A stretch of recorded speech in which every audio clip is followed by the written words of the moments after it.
Hello friends, আমি সুজি। আজ আমি নিয়ে এসেছি বাঙালির ঘরোয়া রান্নার এক অসাধারণ ঐতিহ্যবাহী পদ। কি বলো তো? গেস করো তোমরা। মাছের মাথা দিয়ে মিষ্টি কুমড়োর তরকারি। অনেক সময় আমরা মাছের মাথা দিয়ে মুড়ি ঘন্ট বা ডাল রান্না করি, কিন্তু মিষ্টি কুমড়োর সাথে মাছের মাথার এই দুর্দান্ত মেলবন্ধন যে কতটা সুস্বাদু হতে পারে তা একবার না খেলে বোঝানো কঠিন। কিন্তু নরম মিষ্টি কুমড়ো আর মাছের মাথার স্বাদ আর ঘরোয়া মশলার সুবাস সব মিলিয়ে কিন্তু এই রান্না গরম ভাতের সাথে জাস্ট জমে যাবে। বিশেষ করে দুপুরের খাবারে যদি ভাতের পাশে এমন একটা তরকারি থাকে তাহলে আলাদা করে আর কোনো পদই লাগবে না, আমি বলছি। এই রেসিপিটি যেমন সুস্বাদু তেমনি পুষ্টিকর, খুব কম উপকরণেই সহজভাবে তৈরি করা যায়। এটি প্রতিদিনের রান্নার জন্য কিন্তু একদম উপযুক্ত। আজকের ভিডিওতে আমি ধাপে ধাপে দেখাবো কিভাবে মাছের মাথা সুন্দর করে ভেজে নিতে হয়, কিভাবে মিষ্টি কুমড়ো রান্না করলে তার স্বাদ ও রং অটুট থাকে, কিভাবে খুব সহজেই তৈরি করবেন একেবারে বাঙালি স্টাইলে মাছের মাথা দিয়ে মিষ্টি কুমড়োর তরকারি। তাহলে চলুন আমি শুরু করে ফেলি। আর হ্যাঁ, ভিডিওটি কিন্তু কেউ একটু স্কিপ করো না, স্কিপ করলে কিন্তু অনেক কিছু মিস করে যাবে। তাহলে চলুন। আমি দুটো রুই মাছের মাথা নিয়েছি, আপনারা চাইলে এখানে কাতলা মাছের মাথাও নিতে পারেন, ইলিশ মাছেরও মাথা দিয়ে এই রেসিপিটি বানাতেই পারেন। একটা কড়াই বসিয়ে দিলাম, মাছের মাথাগুলোকে লবণ আর হলুদ দিয়ে ম্যারিনেট করে রেখেছিলাম 10 মিনিটের মতো। তারপরে মাছের মাথাগুলো ভেজে নেব অল্প আঁচে। মাছের মাথাগুলো খুব সুন্দরভাবে ভেজে নেব। কি কি উপকরণ লাগবে তাহলে চলুন বলে ফেলি। যেহেতু মাছের মাথা দিয়ে মিষ্টি কুমড়ো রান্না করছি, বড় রুই বা কাতলা মাছের মাথা নিয়েছি। আমি এখানে একটাই মাথা নিয়েছি, সেই একটা মাথাকে দুফালি করে করা আছে। মিষ্টি কুমড়ো নিয়েছি 500 গ্রামের মতো। আলু লেগেছে দুটো মাঝারি সাইজের। আর আমি এখানে কিছু সবজি ব্যবহার করেছি, তার মধ্যে দিয়েছি বরবটি। আপনারা চাইলে গাজরও দিতে পারেন, খেতে কিন্তু দুর্দান্ত লাগে। কোনো কিছু হেরফের হবে না স্বাদের এই সবজিগুলো যোগ করলে। তাহলে মাছের মাথাগুলো অল্প আঁচে ধীরে ধীরে ভেজে নেওয়া যাক। আচ্ছা, কে কোথায় থেকে আমার এই রেসিপিটি দেখছেন অবশ্যই একটা কমেন্ট করে জানাতে ভুলবেন না। আর রেসিপিটি ভালো লাগলে একটা কমেন্ট করবেন, আর লাইক করে নিচে দেখবেন একটা হাইপ বাটন আছে, হাইপ করতে ভুলবেন না। আর আমার পরিবারে যদি নতুন হয়ে থাকেন অবশ্যই চ্যানেলটি সাবস্ক্রাইব করে নোটিফিকেশনটা অন করতে ভুলবেন না। মাছের মাথাগুলো ভাজা হয়ে গেছে, এবার ওই কড়াইতেই আর 1 চামচ সর্ষের তেল দিয়ে দিচ্ছি। একটু বেশি করেই দিচ্ছি সর্ষের তেল। ফোড়নে দেব গরম মশলা আর একটা শুকনো লঙ্কা। গরম মশলাটা আমি থেতো করে নিয়েছি। তেলটা গরম হলেই কিন্তু এই গরম মশলা ফোড়নটা দেব। গরম মশলা ফোড়ন দেওয়ার কারণ এতে তরকারির টেস্টটাও খুব ভালো হবে আর স্মেলটাও খুব ভালো আসবে। এবার ঝিরিঝিরি করে কেটে রাখা পেঁয়াজগুলো দিয়ে দিচ্ছি। এখানে আমি একটা মাঝারি সাইজের পেঁয়াজ নিয়েছি, আপনারা পেঁয়াজের পরিমাণটা বাড়িয়ে কমিয়ে নিতেই পারেন। পেঁয়াজটা ভাজা ভাজা হয়ে গেলে, সোনালি কালার এসে গেলে তখনই আমি কেটে রাখা সবজিগুলো দিয়ে দেব। তো কি কি সবজি ব্যবহার করছি আপনাদেরকে আমি দেখিয়েই দেব, আর আগেও বলেছি। তাহলে চলুন শেষ পর্যন্ত দেখতে থাকুন, ভিডিওটি স্কিপ না করে। আর ভালো লাগলে একটা লাইক করে দেবেন। তাহলে চলুন আপনাদেরকে দেখিয়ে দিচ্ছি কি কি সবজি নিয়েছি। আলু, মিষ্টি কুমড়ো, বরবটি আর ক্যাপসিকাম। আপনারা চাইলে কিন্তু এখানে আপনাদের নিজেদের পছন্দ মতো সবজিও কিন্তু যোগ করতে পারেন। অনেকেই কিন্তু এই মিষ্টি কুমড়োর ঘন্টর সাথে বা তরকারির সাথে বেগুন বা গাজরও যোগ করে থাকেন, আপনারা চাইলে এখানে যোগ করতেই পারেন। আপনারা চাইলে এখানে আলাদা আলাদা সবজি ভাজতে পারেন। আমি এখানে একসাথেই সব সবজিগুলোকে ভেজে নিয়েছি। সব সবজিগুলোকে দিয়ে দিয়েছি, মিষ্টি কুমড়োর টুকরো দিয়ে দিয়েছি, আলু সব একসাথেই দিয়ে দিয়েছি। এবার ঢাকা চাপা দিয়ে 3 থেকে 4 মিনিট নাড়বো আর ভাজা ভাজা করে নেব। এই সময়েই কিন্তু আমি 80% মতোই সেদ্ধ করে নেব।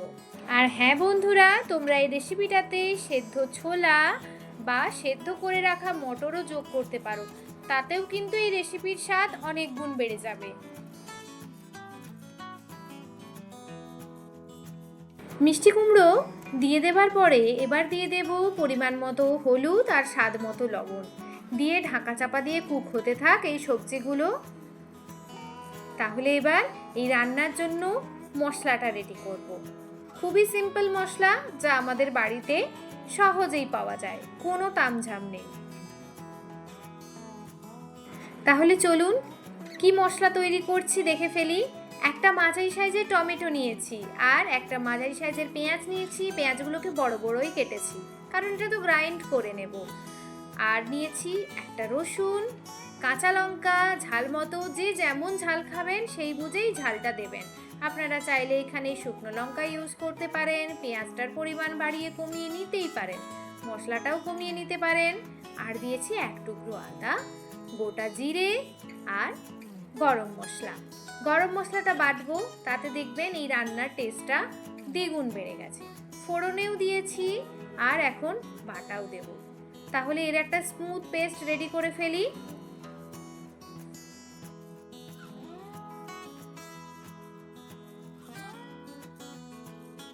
কত সুন্দর স্মুথ পেস্ট একটা রেডি হয়ে গেছে।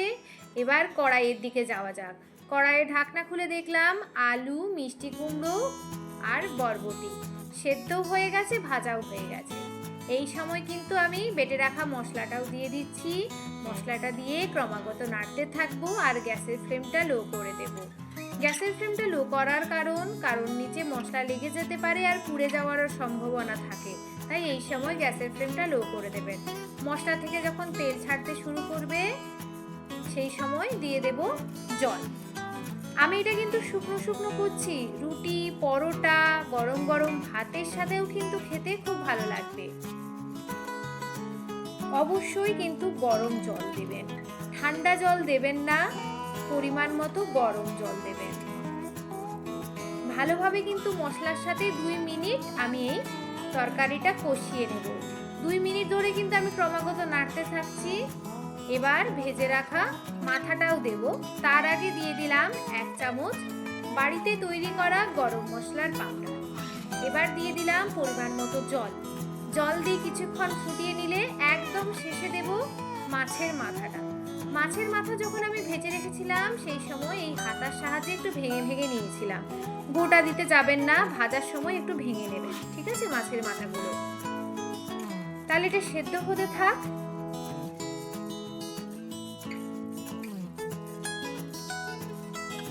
পাঁচ মিনিটের মতো ঢাকা চাপা দিয়ে ফুটতে থাকুক। যত এই তরকারিটা ফুটবে তত কিন্তু টেস্টটাও বাড়বে।